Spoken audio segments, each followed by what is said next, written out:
निलामबाट तपाईँको सम्पत्ति ल्याएर कोही सम्पत्ति यहाँ गर्छ, सम्पत्ति बेच्दाका दिन हामी त्यसको लाछौँ त आउँदो बित्तिकै पैसा घट्छ हैन। त्यो भएर यसरी यसको व्यवस्थापन गरिरहेको छ। हजुरले भने जस्तै अब के हो भन्दाखेरि अब कृषि व्यवसाय उत्पादनमूलक काममा लगाउने भन्ने कुरा त हाम्रो अब सचिवजीको प्रस्तावमै छ हैन। तथापि तपाईँको के छ भन्दाखेरि भन्न र गर्ने कुरा तपाईँको अलिकति अहिले त लगानी मैत्री वातावरण छैन। ब्याङ्कले तपाईँको पैसा हाता तपाईँको के अरे 4% 5% भन्दै किस्तीमा राखेर हिँडेको छ। पैसा तपाईँको के भने यो अहिलेको समय के छ भन्दाखेरि लगानी गर्ने जस्तै हामी व्यवसायी हौँ कस्तो छ भन्दाखेरि व्यवसायीले लगानी गर्न त इच्छुकै छैन हेर्नुहोस्।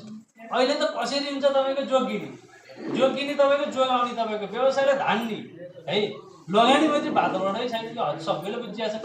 अब हामीले पनि तपाईँको त्यो अब देशको परिस्थिति अनुसार हामीले तपाईँको लगानी गर्न नसकेकै हो। यसका लागि हामी प्रयत्नशील छौँ, हामीले कार्ययोजना ल्याएका पनि छौँ र सकेसम्म हामीले यो वर्ष गर्ने योजनामा छ। अब सेयर जमानी कर्जाको कुरा छ। सेयर जमानी कर्जा छ, यो जमानी बसेको साथीहरू कहीँ कतैबाट छुट्न पाउँदै पाउनु, यो कुरा क्लियर छ।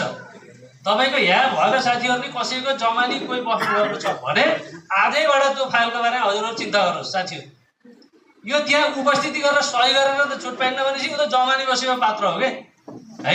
यो बारेमा म तपाईँको के अरे सञ्चालक समितिको मिटिङमा पनि मैले बार भनिरहेको छु र हाम्रो लेखाका साथीहरूले पनि बारम्बार तपाईँको जमानीलाई गर्नु भएन भनेर उहाँले त्यही कुरालाई पनि इङ्गित गरेर लेख्नुभएको केही पुगेको छैन भन्दा के हामीले बारम्बार तपाईँको सञ्चालक समितिको बैठकमा जमानी बसेका साथीहरू तपाईँहरू क्लियर हुनुहोस्, नभए तपाईँको उसको निलामले गर्दाखेरि तपाईँको नपुगेको सम्पत्ति तपाईँबाट हामीले असुल गर्छौँ, तपाईँकै सेयरबाट असुल गर्छौँ भनेर हामीले यो कार्ययोजना ल्याइसकेका छौँ।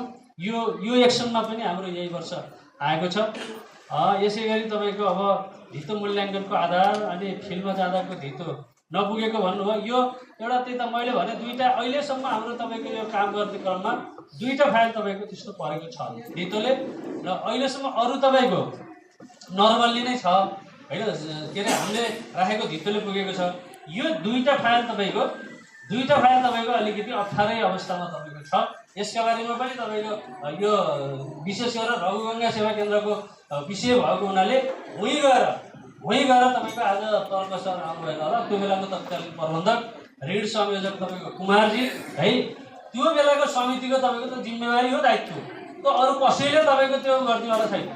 हेर्नुहोस् त्यो बारेमा निर्णय भइसकेको छ, सेवा केन्द्रमा निर्णय भइसकेको छ। त्यो निर्णयलाई तपाईँको यहाँ आज अनुमोदन हुँदैछ। अनुमोदन भएपछि तपाईँको गर्नु भएन भने उहाँहरूको सेयरबाट कट्टाउने सेयरबाट हुन्छ, नभए उहाँको अरू सम्पत्ति जफत गरेर हामीले तपाईँको त्यो तपाईँको असुल प्रक्रिया अगाडि बढ्छौँ। यो कुनै विवादै छैन।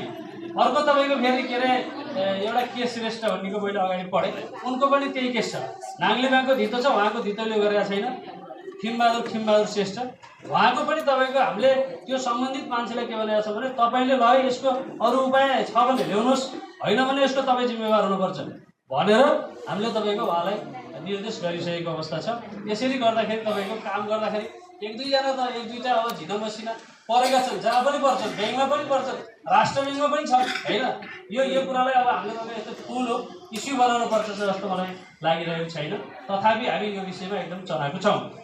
अब जिन्सी खरिद सम्पत्ति अभिलेखीकरण गर्ने कुरा यो मैले अगाडि भनिसकेँ होइन। यो भएको छ। अहिले नयाँ प्रबन्धकजीले यसलाई के अरे गर्नुभएको छ, अब सुरु गर्नुभएको छ।